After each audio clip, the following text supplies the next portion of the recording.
रहीम, अस्सलाम वालेकुम। आप देख रहे हैं टीवी टुडे और मैं हूं जवाद बाकर और मैं हूं ज़ुलेहुमा। हेडलाइंस आपने जानी, बुलेटिन का बाकायदा आगाज करी। वजीर आजम इमरान खान ने इस्लामाबाद में टाइगर फोर्स कन्वेंशन से खिताब में नवाज शरीफ को आड़े हाथों लिया।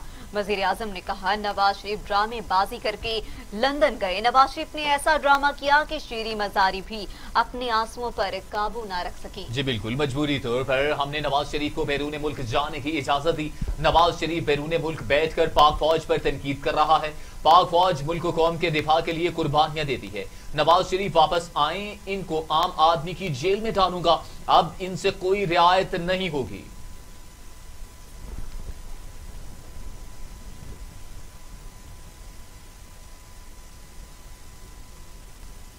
वजीर आजम इमरान खान की लीगी कायद नवाज शरीफ पर कड़ी तनकीद। कहते हैं कि नवाज शरीफ घोड़ों की तरह मुल्क से फरार हैं, लंदन बैठकर कौमी इदारों पर हमले कर रहे हैं। नवाज शरीफ जो बातें कर रहे हैं उसकी सब समझ है। नवाज शरीफ की तकरीरों से भारत में शादियाने बजाए जा रहे हैं। पाक फौज वतन और कौम के दिफा के लिए कुर्बानियां देनी है। पाक फौज ने हर मुश्किल वक्त में इदारों की मदद की। कराची बारिशों में पाक फौज मदद को आई।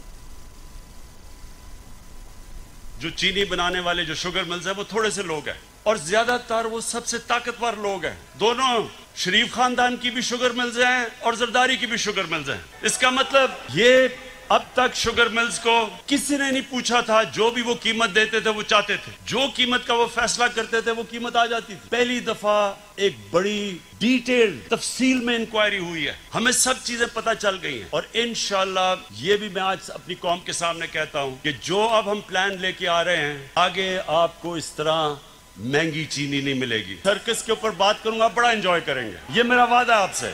अच्छा, अब तो ये मैंने सब पेशन गोई की थी कि जब चोरों की चोरी के ऊपर हाथ पड़ेगा तो ये जब तक नूरा कुश्ती खेल रहे थे सब इकट्ठे हो जाएंगे और वो आपने रात खुद ही देख लिया। अल्लाह अल्लाह क्या सब इकट्ठे थे, पहले भी कंटेनर में इकट्ठे हो गए थे। इंसान जब तक जिंदगी में स्ट्रगल नहीं करता वो लीडर तो बन ही नहीं सकता। उन दो बच्चों ने आज तक जिंदगी में 1 घंटा हलाल का काम नहीं किया।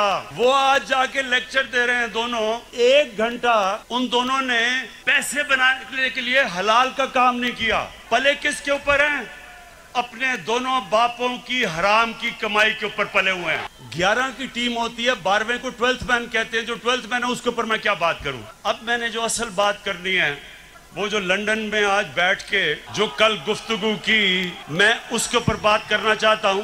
शीरीन मजारी की आंखों में आंसू आना मुश्किल है, बड़ा मुश्किल काम है, लेकिन वो देखे वो मेरी भी आंखों में आंसू आ जाते अगर मैं इसको अच्छी तरह जानता ना। अच्छा, अब एक मिनट, अब जरा वो दूसरा भाई साहब को जरा दिखा दें। ये लंदन में जरा भाई साहब की आप सुन रहे हैं। ये एक्टिंग जब हो रही थी, शीरीन मजारी रोना शुरू हो गई तो हमने इसको वापस ही बाहर ही जाने देना था। तुर्बक के करीब झकी पोस्ट की पेट्रोलिंग पार्टी पर दहशतगर्दों का हमला। दहशतगर्दों के साथ फायरिंग के तबादले में लांस नाइक वसीमुल्लाह शहीद हो गए। फायरिंग के तबादले में 3 जवान जख्मी भी हुए।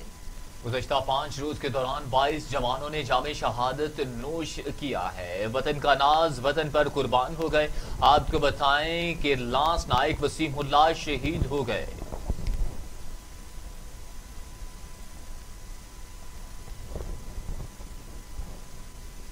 वफाकी वजीर शेख रशीद ने सियासी मुखालफिन पर तनकीद करते हुए कहा कि नवाज शरीफ ने कल जो किरदार अदा किया इससे हुकूमत और मजबूत हुई। नवाज शरीफ को समझ आ गई है कि इनकी सियासत नहीं, सियासी जनाजा ही पाकिस्तान जाना है।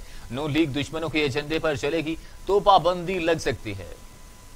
अगर नून लीग पाकिस्तान दुश्मनों के एजेंडे पे काम करेगी तो उस पर पाबंदी लगनी चाहिए, लग सकती। नवाज शरीफ ने अपनी सियासत का गला खुद, ये ज़ियाउल हक की एकेडमी की पैदावार है। ज़ियाउल हक के जूते चाट कर यहां तक पहुंचा है। ये GHQ के गेट नंबर की 4 की पैदावार है। ये जिंदगी में कभी स्टूडेंट लीडर नहीं रहे, काउंसलर नहीं बने। जनरल जिलानी मरूम के जूतों की तफैल ये एक्साइज एंड टैक्सेशन के वजीर बने और उसके बाद इन्होंने जुनेजो को छुरा घोंपा। इन्होंने पाकिस्तान का कोई आर्मी चीफ ऐसा नहीं रहा जिनके साथ इनका इट खटक्का ना हुआ हो। अब उर्दू में इट खटक्का को क्या कहते हैं? जोडो कराटे कहते हैं। पाकिस्तान में कोई आर्मी चीफ ऐसा नहीं रहा जिसके साथ इसने टकराव ना किया हो, क्योंकि ये अपने आप को किसी गलतफहमी का शिकार है। अब खुल के सामने आ गए हैं नवाज शरीफ साहब, अब इनके साथ खुल के सियासत होगी। मैंने रिलायंसेस होटल का नाम नवाज शरीफ आपके लिए दिया है। नवाज शरीफ साहब क्या कह रहे हूं, आपने जो जुबान कल 11 दफा इस्तेमाल की है, अगर आप ये समझ रहे हैं कि आप पाकिस्तान ये गुर्बत के खिलाफ कर रहे हैं, आप ये महंगाई के खिलाफ, ये तो सारा मुल्क कर रहा है। यहां आओ ना, आओ मेरी जान, यहां आओ, जरा चक्की पीसो। बातें करते हो लंदन में जाके और बुलाना चाहते थे अपने दूसरे लोगों को भी। नाअहल हैं, नकम्मे हैं, नकट्टू हैं, करप्ट हैं, डिसऑनेस्ट हैं, स्लगिश हैं, एक्स्ट्रा वेटिंग हैं, और उनको पाकिस्तान अगर बहादुर हैं, अगर 1 इंच भी -001 भी उनके अंदर बहादुरी है, आए पाकिस्तान में मुकाबला। वर्कर को कहते हैं बाहर निकले। आप वहां पार्क लेन के हमारे पैसों के होटलों पे आप मीडिया से एड्रेस करते हैं। अब आपको बताएं, स्पीकर पंजाब असम्बली चौधरी परवेज इलाही कहते हैं इदारों के खिलाफ मुहिम जोई मुल्क दुश्मन साजिश है। Nawaz Sharif army chief general Qamar Javed Bajwa के खिलाफ ऐसे बोलते हैं जैसे नवाज शरीफ में मोदी की रूह बोल रही हो। यही इदारे हैं जिन्होंने जमहूरियत को आगे लेकर चलना है, जिस जमहूरियत के साए में बैठना है कि उसे काट रहे हैं।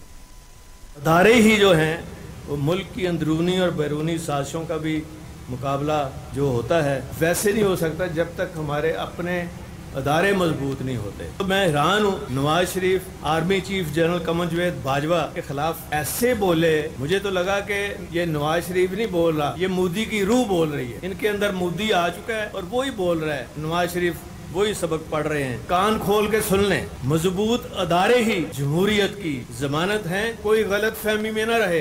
यही इदारे हैं जिन्होंने जमहूरियत को आगे लेके चलना है, जमहूरियत को मजबूत भी करना है और उसकी हिफाजत भी करना है। ये कौन सा बयानिया है? वैसे तो जमहूरियत जमहूरियत करनी है और जिससे मजबूत होनी है और जिस जमहूरियत के साए के नीचे बैठना है उसी को आरी लेके काट रहे हैं, उसी दरख्त को काट रहे हैं।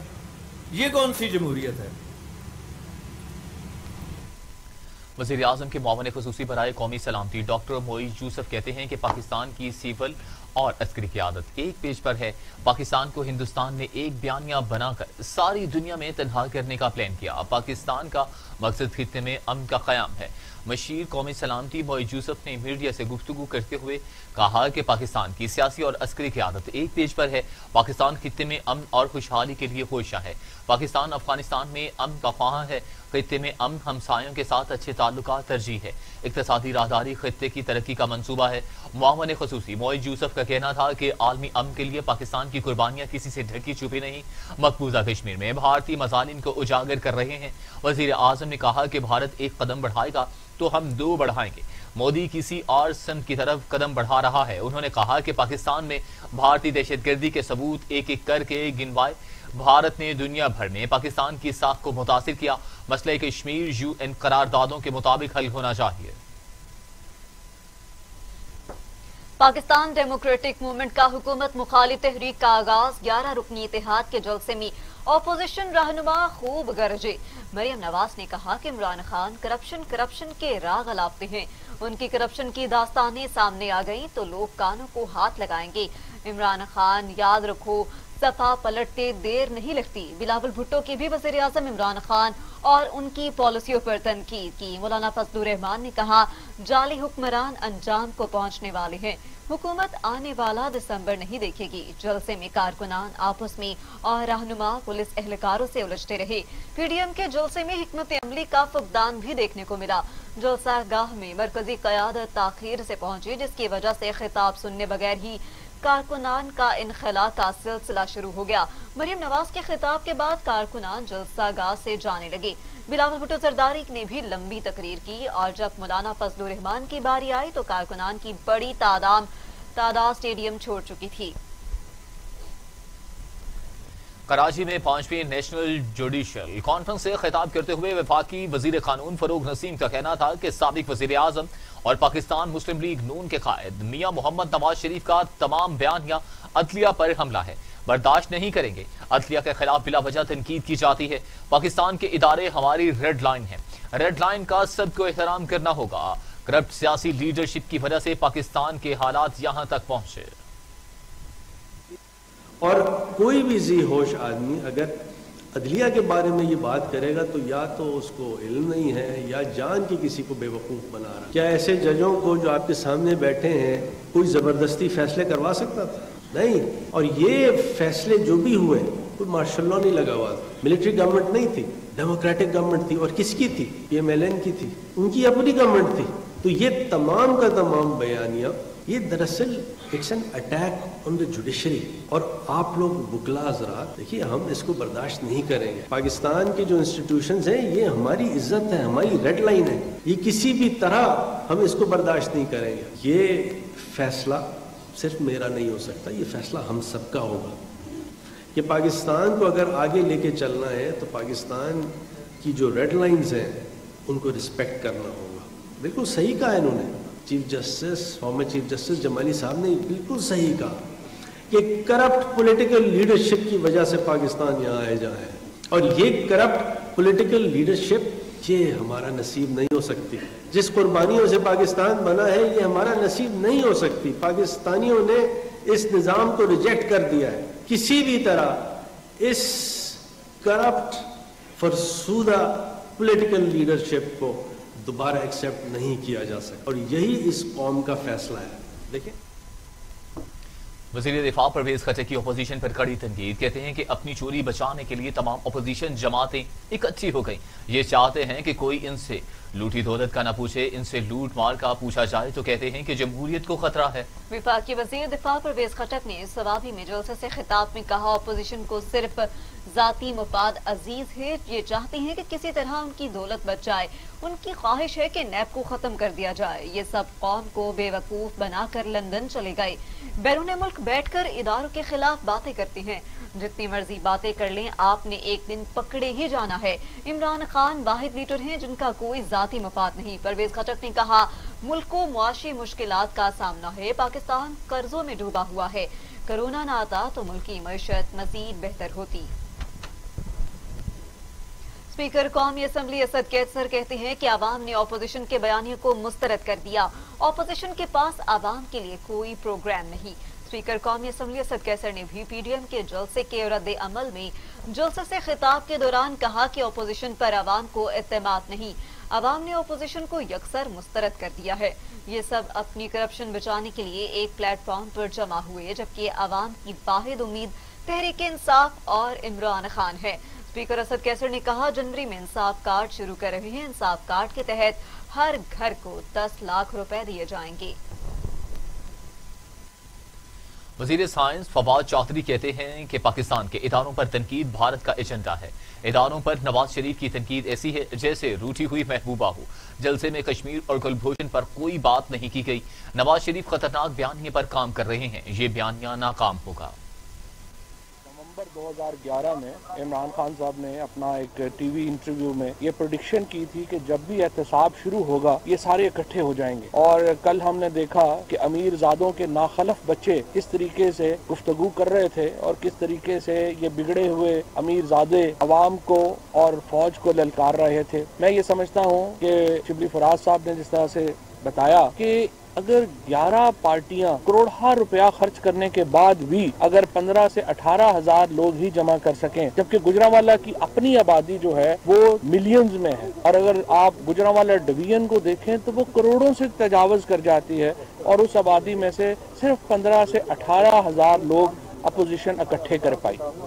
उसके बाद तंजीम का हाल ये था कि मौलाना फजलुर रहमान जो है उनको रात 2 बजे PMLN और पीपल्स पार्टी ने ये मौका दिया कि वो भी खिताब करें। उस वक्त खाली कुर्सियों से उनका खिताब था, और अगर मेरी नज़र में अगर मौलाना ये वादा कर लेते कि सुबह हम हलवे के साथ नाश्ता भी देंगे, शायद कुछ लोग रुक जाते कुर्सियों की नज़र में, लेकिन खाली कुर्सियों से उन्होंने अपना खिताब जो है वो जारी रखा।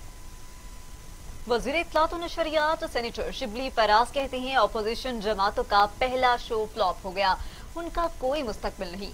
अपोजिशन ने जो जुबान इस्तेमाल की वो इंतहाई घटिया जुबान थी।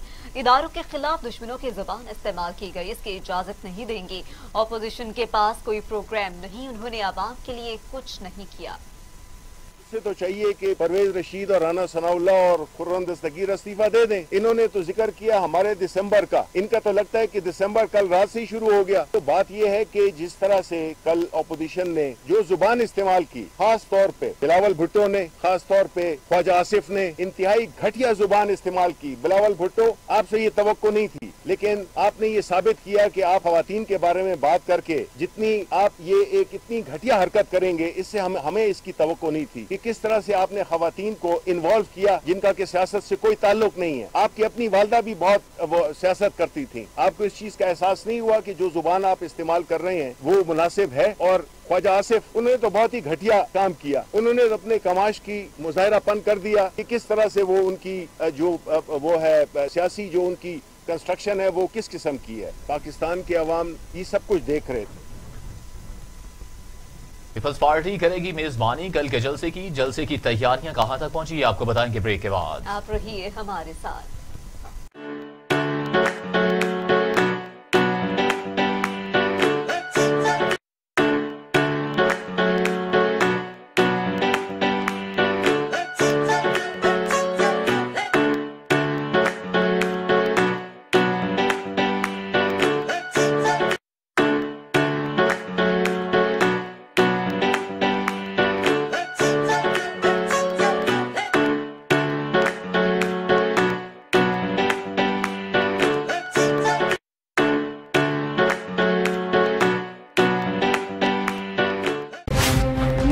अरशद, खेल की सियासत और खेल से खिलवाड़, खेल के उजड़े मैदान और बेपनाह टैलेंट, इलाकाई खेलों से आलमी मुकाबलों तक, किसकी हुई जीत किसकी हुई हार, मैं आपको रखूंगी बाखबर। टीवी टुडे, खबर सबसे पहले। टीवी टुडे, खबर सबसे पहले। Welcome back. वज़ीर आला पंजाब उस्मान बुज़दार कहते हैं कि अपोजिशन मुल्क में अफरा तफरी फैलाने की कोशिश कर रही है। करप्शन में मुलव्वस टोला लूटी गई दौलत का तहफ़्फ़ुज़ चाहता है। ये वो शिकस्त खुर्दा अनासिर हैं जिन्हें अवाम ने यकसर मुस्तरद किया। कौम बाशऊर है, ये अनासर अवाम को गुमराह किसी भी सूरत नहीं कर सकते। वज़ीर आला पंजाब उस्मान बुज़दार कहते हैं अपोजिशन मुल्क में अफरा तफरी फैलाने की कोशिश कर रही है। करप्शन में मुलव्वस टोला लूटी गई दौलत का तहफ़्फ़ुज़ चाहता है। ये वो शिकस्त खुर्दा अनासर हैं जिन्हें अवाम ने यकसर मुस्तरद किया। कौम बाशऊर है, ये अनासर अवाम को गुमराह नहीं कर सकते। वज़ीर आज़म के मुआवन ख़ुसूसी शहबाज गिल कहते हैं कि खुद पर्ची पर आने वाला दूसरों को सिलेक्टेड कहता है। शहबाज गिल ने गुजरांवाला में अपोजिशन जमातों के जलसे को तनकीद का निशाना बनाते हुए कहा कि जलसे में एक लतीफ़ा यह है कि महमूद खान अचकज़ई की पार्टी के ज़्यादातर उम्मीदवार मौलाना फजलुर रहमान के उम्मीदवारों से हारे। महमूद खान अचकज़ई और मौलाना फजलुर रहमान दोनों एक स्टेज पर बरजमान होकर मुनाफ़कत का एक और दौर रकम करेंगे, जबकि इलेक्शन में धांधली हुई। शहबाज गिल का कहना था कि वो बच्चा जिसकी पर्ची निकली और चेयरमैन बन गया, इस बच्चे की फीस चोरी, मनी लॉन्ड्रिंग और किकबैक से अदा हुई। अमीर जमात इस्लामी सेनेटर सिराजुल हक कहते हैं कि चेहरों की तब्दीली करते करते 70 साल गुजर गए। अब अवाम को निज़ाम की तब्दीली के लिए उठना होगा। निज़ाम की तब्दीली तक कुछ बेहतर नहीं हो सकता। अमीर जमात इस्लामी सेनेटर सिराजुल हक ने हुकूमत की कारकर्दगी को सिफर करार दे दिया। कहते हैं कि 2 साल में हुकूमत मुकम्मल तौर पर एक्सपोज हो गई। 2 साल में हुकूमत की कोई कारकर्दगी नहीं दिखा सकी। माजी के हुक्मरानों की तरह ये भी यही समझते कि 5 साल पूरे करना मार का है। लोग आज आटा और चीनी के लिए दरबदर फिर रहे हैं। मुल्क में बेरोजगारी और बदअमनी अरूज पर है। तब्दीली सरकार का हर कदम गलत सिमत उठ रहा है। मुआशी एशारिये उल्ट चल रहे हैं। मौजूदा हुकूमत के तमाम इक़दामात नुमाइशी हैं। वज़ीर इत्तलात पंजाब फयाजुल हसन चौहान ने अपोजिशन इत्तेहाद को 11 जमातों के मिक्स अचार पार्टी करार देते हुए कहा, 40 साल एक दूसरे को चोर, डाकू, नौ सरबाज का लक़ब देते हुए एक दूसरे की हिमायत में उठ खड़े हुए। प्रेस कॉन्फ्रेंस करते हुए फयाजुल हसन चौहान ने कहा, लुटेरों की दुम पर पांव आया तो सब इकट्ठे हो गए। सियासी लकीर रानी सर्कस में वो सारे लीडर बड़ी मुनाफकत के साथ और अपना ढीठ सा मुंह लेकर एक दूसरे को हाजी, नमाजी, परहेजगार, जमहूरी इक़्तिदार के हामिल और शरीफुन नफ्स, दयानतदार साबित करने की कोशिश करेंगे। सबसे दिलचस्प पहलू आज की सियासी लकी रानी सर्कस का ये है जो मैं आपके सामने शुरू में ही रख रहा हूँ। लेकिन इस सियासी लकी रानी सर्कस में पहला जो फेज होगा, मैं समझता हूं कि फेज वो होना चाहिए कि एक स्लाइड होनी चाहिए बड़ी सी, उसमें इन सारे सियासी रहनुमाओं को बैठा के सबसे पहले आसिफ जरदारी साहब की परेड ग्राउंड इस्लामाबाद की वो तकरीर मशहूर, और उसमें उन्होंने जो तकरीर की थी वो बड़ी मशहूर ज़माना तकरीर आज इस वक्त सोशल मीडिया पे वायरल है। उसमें उन्होंने कहा था, नवाज शरीफ तुम पूरी कौम के इश्तिहारी हो, तुम पूरे कौम के चोर हो, तुम किसान के भी चोर हो, तुम हारी के भी चोर हो, तुम ताजर के भी चोर हो, तुम गरीब के भी चोर हो, हम तुम्हारा पीछा नहीं छोड़ेंगे। मौलाना फजल रहमान साहब की वो फतवा दिखाना चाहिए जिसमें वो कहते हैं औरत की हुक्मरानी हराम है। हुकूमत ने पेट्रोलियम लेवी में इजाफा करके अवाम को रिलीफ से महरूम कर दिया। पेट्रोलियम लेवी में ₹1.14 फी लीटर का इजाफा कर दिया गया। हुकूमत ने पेट्रोलियम लेवी में ₹1.14 फी लीटर का इजाफा किया। पेट्रोलियम लेवी ₹27.32 से बढ़ाकर ₹28.46 फी लीटर मुकर्रर कर दी गई, जबकि हाई स्पीड डीजल पर पेट्रोलियम लेवी ₹30 की सतह पर बरकरार रहेगी। पेट्रोल पर फी लीटर ₹15.11 सेल्स टैक्स वसूल किया जा रहा है, जबकि हाई स्पीड डीजल पर ₹15.12 सेल टैक्स वसूल किया जाता है। मुल्क भर में एक हफ्ते में महंगाई में मजीद 0.45% इजाफा, जबकि 25 अशिया जरूरिया की कीमतें बढ़ गई। महंगाई का जुन बेकाबू हो गया। इदारा शुमारियात ने हफ्तावार महंगाई के अदाद शुमार जारी कर दिए। एक हफ्ते में महंगाई में 0.45% इजाफा हो गया। महंगाई की मजमूई शरह 9.20% तक पहुंच गई। एक हफ्ते में 25 अशिया जरूरिया की कीमतों में इजाफा हुआ, 9 की कीमतों में कमी और 17 की कीमतों में इस्तेहकाम रहा। इदारा शुमारियात के मुताबिक एक हफ्ते में जिंदा मुर्गी की फी किलो कीमत में 26 रुपए, अंडों की फी दर्जन कीमत में 9 रुपए, LPG घरेलू सिलेंडर 41 रुपए, टमाटर की फी किलो कीमत में 4 रुपए 43 पैसे इजाफा हुआ। आटे के 20 किलो का थैला 4 रुपए 17 पैसे, दाल माश फी किलो 1 रुपए 70 पैसे महंगी हो गई। चावल, घी, माचिस, गोश्त, ताज़ा दूध और आटा भी महंगा हुआ। इदारा शुमारियात के मुताबिक एक हफ्ते के दौरान केला, प्याज, आलू, लहसुन, दाल मसूर, दाल चना समेत 9 अशिया की कीमत में कमी हुई और नमक, मिर्च, मटन समेत 17 अशिया की कीमतों में इस्तेहकाम रहा। नैब हंगामा आरआई केस में इंसदाद दहशतगर्दी की खुसूसी अदालत ने नून लीग के रहनुमा राना सनाउल्लाह और कैप्टन रिटायर सफ्तर समेत 30 अफराद की उबूरी जमानत में 20 अक्टूबर तक तौसीह कर दी। नैब हंगामा आरआई केस में इंसदाद दहशतगर्दी की खुसूसी अदालत ने समाअत की। नून लीग के रहनुमाओं राना सनाउल्लाह और कैप्टन रिटायर्ड मोहम्मद सफदर समेत 30 अफराद की अपूरी जमानत में 20 अक्टूबर तक तौसीह कर दी गई। राना सनाउल्लाह पर सियासी बुनियादों पर मुनशियात का मुकदमा बनाया गया था। कैप्टन रिटायर्ड मोहम्मद सफदर ने मीडिया से गुफ्तगू करते हुए कहा कि राना सनाउल्लाह पर सियासी बुनियादों पर मुनशियात का मुकदमा बनाया गया था।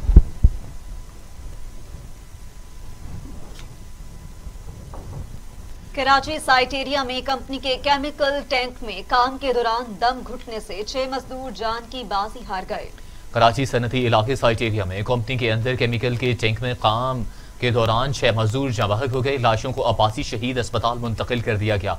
पुलिस हुकाम का कहना है कि गारमेंट्स फैक्ट्री का टैंक केमिकल का था और वाक़े के वक्त मजदूर फैक्ट्री के टैंक की सफाई कर रहे थे।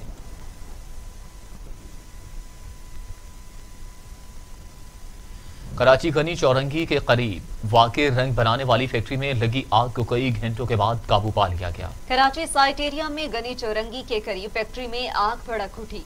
आतिशगर्दी इस कदर शदीद थी कि मीलों दूर से भी फजा में धुआं दिखाई दे रहा था।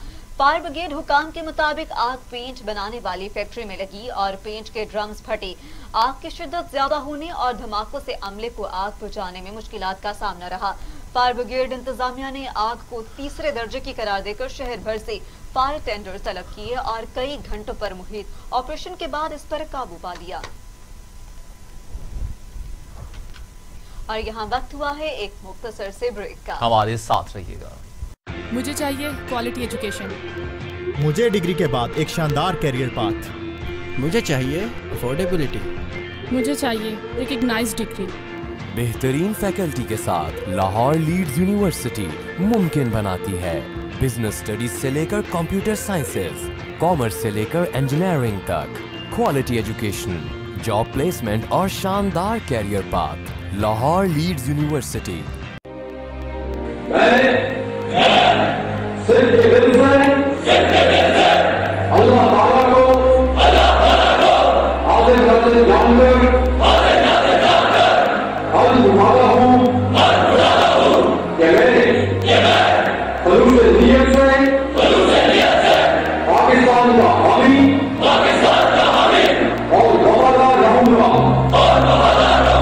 खुदा के लोगों, खुदा की खातिर गवाह रहना, वतन की हुर्मत पे जान देकर, अपनी मिट्टी का कर्ज लेकर हम वतन को बचा रहे हैं, फर्ज अपना निभा रहे हैं। खुदा के लोगों, खुदा की खातिर गवाह रहना। तुम्हारी सरहद की पोस्टों पे शहीद होकर हम खून अपना बहा रहे हैं। खुदा के लोगों, खुदा की खातिर गवाह रहना। हमारे गांव में तुम जो जाओ तो देखना तुम, वतन का परचम पहन के जब हम वापस घरों को लौटते हैं, तो देखना तुम कि बूढ़े कंधे जवान लाशें उठा रहे हैं। वतन पे अपने जवान बेटे निसार करके मुस्कुरा रहे हैं। नन्हे बच्चे खुशी से कब्रों पे फूलों की चादर चढ़ा रहे हैं, वतन की अजमत बढ़ा रहे हैं। खुदा के लोगों, खुदा की खातिर गवाह रहना। खुदा के लोगों, खुदा की खातिर गवाह रहना। वतन की हुर्मत पे जान देकर, अपनी मिट्टी का कर्ज लेकर हम वतन को बचा रहे हैं, फर्ज अपना निभा रहे हैं। खुदा के लोगों, खुदा की खातिर गवाह रहना, गवाह रहना। रंगों की दुनिया से सितारों की कहकशां, क्या है इन क्या है आउट, कौन होगा हीरो कौन होगा जीरो, फैशन के ट्रेंड और सितारों की खट्टी मीठी बातें बताऊंगा टीवी टुडे पर। मैं हूं शजोद्दीन, खबर सबसे पहले। टीवी टुडे, खबर सबसे पहले। कौमी एयरलाइन के साबिक एमटी एजाज हारून FIA के हाथों गिरफ्तार हो गए। साबिक HR हेड हनीफ पठान को भी गिरफ्तार कर लिया गया। FIA हुकाम का कहना था कि साबिक MD PIA एजाज हारून और साबिक HR head PIA Hanif Pathan को गिरफ्तार कर लिया गया है। दोनों मुल्जिमान की गिरफ्तारी FIA corporate crime circle Karachi के हाथों अमल में लाई गई। डिप्टी डायरेक्टर FIA के मुताबिक मुल्जिमान को इख्तियारात से तजावुज करते हुए गैर कानूनी तैनातियों पर गिरफ्तार किया गया। FIA हुकाम ने कहा कि दोनों मुल्जिमान ने मिली भगत से गैर कानूनी तौर पर 2009 में डिप्टी मैनेजिंग डायरेक्टर के ओहदे पर सलीम सियानी की तकर्री की थी। सलीम सियानी की तकर्री PIA ह्यूमन रिसोर्स के बरखिलाफ की गई थी। कराची के एक और डॉक्टर कोरोना वायरस के बायस इंतकाल कर गए। डॉक्टर उस्मान जिना अस्पताल में शुबा ENT के साबिक सरबराह थे और कोरोना के बायस जेरे इलाज थे। डॉक्टर उस्मान कोरोना वायरस का शिकार हुए थे और तबीयत ज्यादा खराब होने के बाद स्टेडियम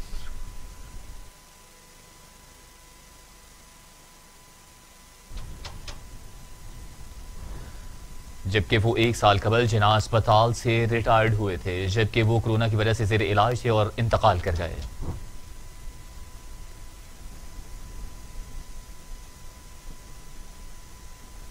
कायतल वारिस की ही बात करें। पाकिस्तान में कोरोना से मजीद 13 मरीजों का इंतकाल, 6,638 अमवात।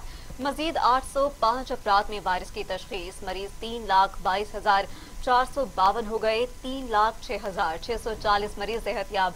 10,226 मरीज जेर इलाज। पाकिस्तान में कोरोना से एक दिन में 13 अफराद जाँ बहक हुए, जिसके बाद वायरस से मरने वालों की तादाद 6,638 हो गई।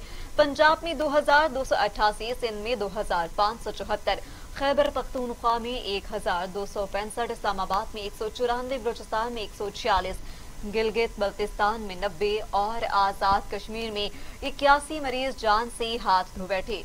National command and operation centre के ताज़ा तरीन अदाद-ओ-शुमार के मुताबिक गुज़श्ता 24 घंटों के दौरान 641 नए केसेस रिपोर्ट हुए। पंजाब में 1,01,425, सिंध में 1,41,474, खैबर पख्तूनख्वा में 38,565, बलूचिस्तान में 15,644, गिलगित बल्तिस्तान में 4,033, इस्लामाबाद में 17,913, जबकि आजाद कश्मीर में 3,398 केसेस रिपोर्ट हुए। मुल्क भर में अब तक 40,41,962 अफराद के टेस्ट किए गए।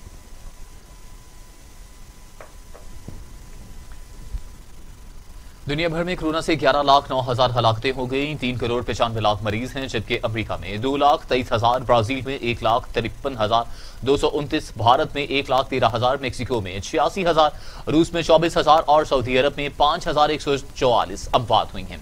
गैर मुल्की खबर एजेंसी के मुताबिक दुनिया भर में कोरोना वबा की दूसरी लहर जारी है और कोरोना वायरस से अमेरिका में एक रोज में 618 से ज्यादा अफराद हलाक हो गए, जिसके बाद अमेरिका में अमवात की मजमूई तादाद 2 लाख से तजावुज कर गई, जबकि अमेरिका में मरीजों की तादाद 82 लाख से जायद हो गई है। भारत कोरोना से मुतासरा ममालिक की फहरिस्त में दूसरे नंबर पर है और भारत में 24 घंटों में कोरोना के 63,000 से जायद नए मरीज सामने आ गए हैं, जबकि भारत में कोरोना एक रोज में 856 से जायद अफराद जान की बाजी भी हार चुके हैं।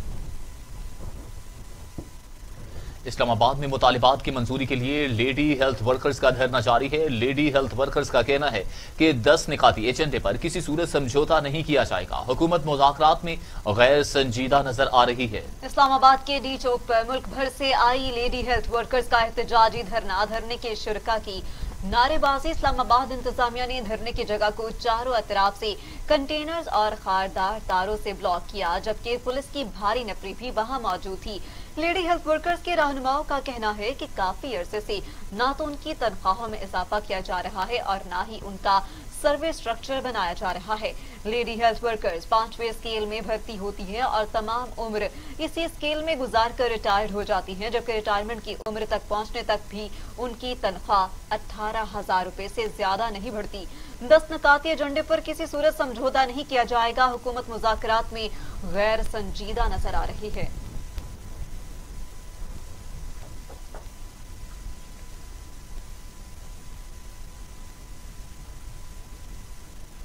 अब खबरें टुडे इंटरनेशनल से।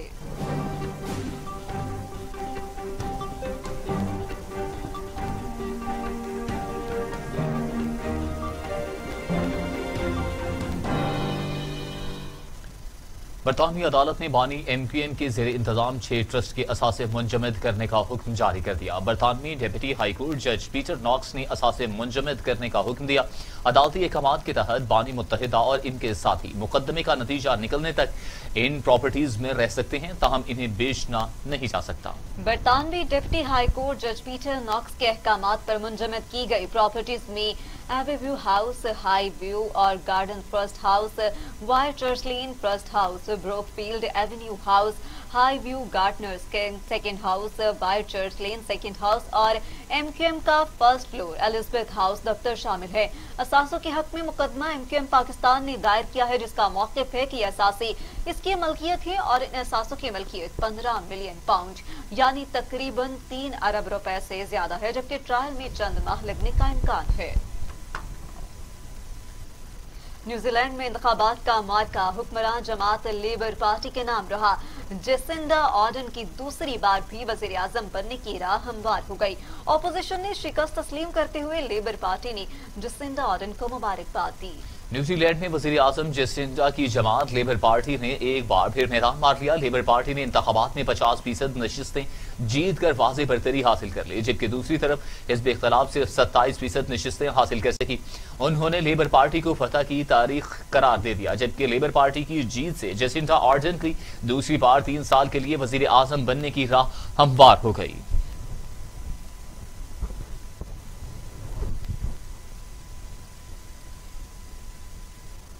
आर्मीनिया और आज़रबाईजान के दरमियान तनाज़ा शिद्दत इख्तियार कर गया। आर्मीनिया की फौज ने आजरी रिहायशी इलाके पर हमले में 13 अफराद हलाक और 40 जख्मी हो गए। आर्मीनिया की फौज ने आज़रबाईजान के शहर गांचा में मिसाइल दाग दिए। मिसाइल हमले में दर्जनों घर तबाह हो गए। हमले में 13 अफराद हलाक और 40 जख्मी हो गए। आजरी हुकाम ने हमले में हलाकतों की तस्दीक कर दी। जख्मियों और लाशों को अस्पताल मुंतकिल कर दिया। जख्मियों में से 9 की हालत तशवीशनाक बताई जाती है।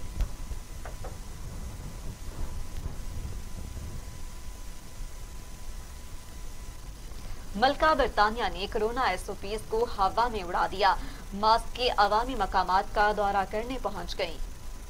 मलिकाए एलिजाबेथ अभी अमरीकी सदर के नक्शे कदम पर चलने लगी। सेल्फ आइसोलेशन के बाद पहली बार अवामी मकामात का दौरा किया और SOPs को नजरअंदाज कर दिया। मलिकाए एलिजाबेथ ने नाफिज मास्क पहना और ना ही समाजी फासले को मलहूज़े खातिर रखा। मलिकाए बरतानिया ने कोरोना वबा के आगाज के बाद पहली बार किसी अवामी मुकाम का दौरा किया।